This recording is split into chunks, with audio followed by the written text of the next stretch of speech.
Hai. Assalamualaikum warahmatullahi wabarakatuh dan salam sejahtera semua.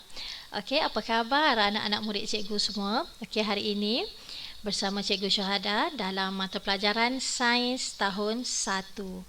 Okey, sebelum tu cikgu minta kamu like dan share dan subscribe channel cikgu dulu ya. Okey. Pada hari ini kita akan belajar tajuk keperluan asas benda hidup. Keperluan asas benda hidup. Okey, apa itu benda hidup? Kita sudah belajar pada minggu lepas. Okey, benda hidup seperti manusia, haiwan dan tumbuh-tumbuhan. Okey. Okey. Cikgu menggunakan buku teks Sains tahun 1. Murid-murid boleh rujuk buku teks. Okey, objektif pembelajaran kita pada hari ini, okey, di akhir pelajaran, murid dapat menyatakan keperluan asas manusia, haiwan dan tumbuhan. Okey, kita tengok buku teks muka surat 26. Keperluan asas benda hidup. Okey. Benda hidup memerlukan makanan, air dan udara. Okey, manusia, haiwan dan tumbuhan memerlukan keperluan asas dengan cara yang berlainan. Okey, yang pertama, kita tengok keperluan asas kepada makanan. Okey, makanan. Okey, tumbuhan membuat makanannya sendiri. Manakala manusia dan haiwan memerlukan makanan untuk mendapatkan tenaga. Okey, seterusnya keperluan kepada udara. Okey, keperluan kepada udara. Tumbuhan memerlukan udara untuk bernafas dan membuat makanan. Okey, manakala manusia dan haiwan pula memerlukan udara untuk bernafas. Okey. Yang ketiga, keperluan asas yang ketiga iaitu keperluan kepada air. Okey, manusia dan haiwan memerlukan air untuk menghilangkan dahaga. Okey, manakala akar pokok menyerap air untuk membuat makanan. Okey. Okey, kita tengok yang seterusnya. Manusia dan haiwan perlu berlindung. Okey, selain daripada 3 keperluan asas yang kita sudah belajar, iaitu makanan, air dan udara, manusia dan haiwan juga perlukan tempat perlindungan. Okey. Berbeza dengan tumbuhan. Okey. Yang pertama, kenapa manusia dan haiwan ni perlukan tempat perlindungan? Okey, yang pertama. Okey, berlindung daripada hujan dan panas. Sekiranya kita tiada tempat perlindungan kita rumah lah kan. Okey, kalau kita tak ada rumah, apa akan berlaku sekiranya hari hujan, ribut petir, panas, kan? Apa akan berlaku pada kita? Okey, jadi tempat perlindungan sangat-sangat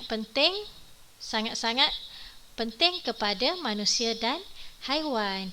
Okey, yang kedua, kenapa perlukan tempat perlindungan ni?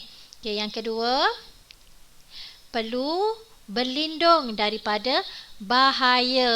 Okey, berlindung daripada bahaya. Cuba tengok contoh yang pada buku kamu. Okey, ada ular dan budak ni dalam rumah. Kan, dia berlindung dalam rumah. Kalau budak ni kat luar rumah, apa akan jadi? Kan? Jadi bila dia ada tempat perlindungan, dia selamatlah daripada dipatuk ular. Okey, sama juga dengan haiwan. Ayam ni dia duduk dalam reban. Reban ni sebagai tempat perlindungan dia. Okey, jadi dia dapat selamatkan diri dia dan diri anak-anak dia, telur dia apa semua daripada musuh ada kat luar tu. Okey. Jadi, manusia dan haiwan memerlukan tempat perlindungan untuk melindungi diri daripada hujan, panas dan bahaya. Okey, boleh Okey, ni ada soalan. Apakah yang akan berlaku sekiranya manusia dan haiwan tiada tempat perlindungan? Apa yang akan berlaku? Macam tadilah cikgu cakap tadi. Apa akan berlaku kalau hujan? Kita akan basah. Kan? Kalau ada bahaya, ada binatang, ada musuh apa semua, macam mana kan? Okey, seterusnya. Pentingnya keperluan asas. Apa yang pentingnya? Okey, mengapa makanan penting kepada manusia dan haiwan? Okey, kerana makanan memberi tenaga kepada kita, memberi tenaga kepada manusia dan haiwan. Okey, tengok gambar ni, orang ni letihnya dia cakap, kan?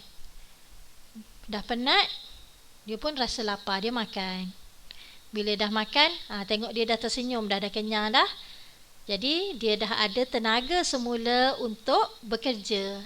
Dah ada tenaga untuk mengangkat barang. Makanan memberi saya tenaga untuk mengangkat barang. Okey, seterusnya. Okey, makanan. Yang pertama tadi memberi tenaga. Yang kedua, makanan adalah untuk kita membesar. Contohnya tengok gambar manusia kan. Manusia daripada bayi, dia perlukan makanan untuk membesar. Jadi, kanak-kanak, remaja kan. Okey, sama juga seperti haiwan. Haiwan pun memerlukan makanan untuk membesar. Okey, cikgu ni cakap makanan juga membolehkan manusia dan haiwan membesar. Okey, apakah akan terjadi sekiranya manusia dan haiwan tidak mendapat makanan? Apa akan jadi? Okey, satu soalan cikgu nak tanya. Okey, berapa lama manusia dan haiwan boleh hidup kalau ketiadaan air? Berapa lama manusia boleh hidup kalau tak ada air, kalau tak minum air? Berapa lama dia boleh hidup? Okey, kalau kamu nak tahu, manusia dan haiwan boleh kekal bertahan hidup hanya selama 3 hari tanpa minum air. Selepas 3 hari, apa akan jadi? Kan? Kalau makanan pula, manusia boleh bertahan selama 7 hari. Selepas 7 hari, badan manusia dah mula jadi lemah kerana tiada tenaga. Kan? Okey, boleh tengok seterusnya. Mengapakah air, udara dan tempat perlindungan penting kepada manusia dan haiwan? Okey. Air penting sebagai sumber asas hidupan. Okey, tengok contoh haiwan ni. Okey, haiwan apa ni? Okey, kuda. Dia cakap mujurlah masih ada air. Kan? Kalau dia tak ada air, haiwan ni boleh mati. Kan? Haiwan mati kerana kehabisan air. Okey. Yang kedua, sumber asas hidupan yang kedua iaitu udara. Okey, kita tengok gambar yang diberi. Okey, orang ni dia berenang dekat dasar lautan. Dia cakap lemaslah saya kan. Lemas sebab dia dah tak cukup oksigen bila berada dekat dasar laut. Dia tak cukup oksigen, jadi dia tak boleh bernafas. Okey, jadi datanglah kawan dia bagi bantuan oksigen. Jadi dia cakap terima kasih, saya boleh bernafas semula. Okey, jadi manusia memerlukan udara untuk bernafas. Okey, yang ketiga, tempat perlindungan. Okey, haiwan berlindung daripada bahaya, hujan dan panas. Haiwan dan juga manusia lah. Okey, tengok gambar ni. Okey, burung ni dia buat sarang tinggi-tinggi atas pokok. Kenapa? Okey, dia buat sarang tinggi ni sebagai tempat perlindungan untuk anak-anaknya daripada dimakan oleh musuh. Okey, musuh dah tunggu kat bawah ni. Okey, jadi bila dia buat sarang dia tinggi-tinggi, dia dapat selamatkan dan dapat lindungi anak dia. Okey. Okey, seterusnya. Okey, tugasan kamu pada hari ini, kamu boleh buat uji kaji sendiri di rumah. Okey, senang saja. Sediakan 2 bekas plastik, tak kiralah bekas macam mana pun. Okey, tisu, air, penitis, kacang hijau. Okey, boleh rujuk buku teks, muka surat 29. Okey, tengok langkah-langkah dalam buku teks. Labelkan bekas plastik dan masukkan tisu ke dalamnya. Labelkan A dan B. Yang kedua, titiskan air ke dalam bekas A sehingga tisu basah. Bekas A, letak air, titis air. Okey. Bekas B tak payah. Tak payah letak air. Okey. Yang ketiga, taburkan kacang hijau ke dalam bekas plastik A dan B. Perhatikan keadaan kacang hijau dalam kedua-dua bekas selepas 3 hari. Okey, lakarkan perubahan biji kacang hijau. Lakarkan ni apa maksud lakarkan? Okey, lakarkan ni kamu lukislah kacang hijau dalam masa 3 hari tu. Hari pertama macam mana kacang awak? Kan hari kedua macam mana? Hari ketiga macam mana? Okey. Soalan, perhatikan perubahan yang berlaku. Apakah ciri benda hidup yang dapat diperhatikan? Apa ciri benda hidup yang dapat diperhatikan? Ciri dia benda hidup memerlukan air. Okey. Apakah keperluan asas kacang hijau? Apa keperluan asas kacang hijau? Okey, cikgu rasa itu saja pada hari ini. Okey, sehingga kita berjumpa lagi. Assalamualaikum. Bye-bye.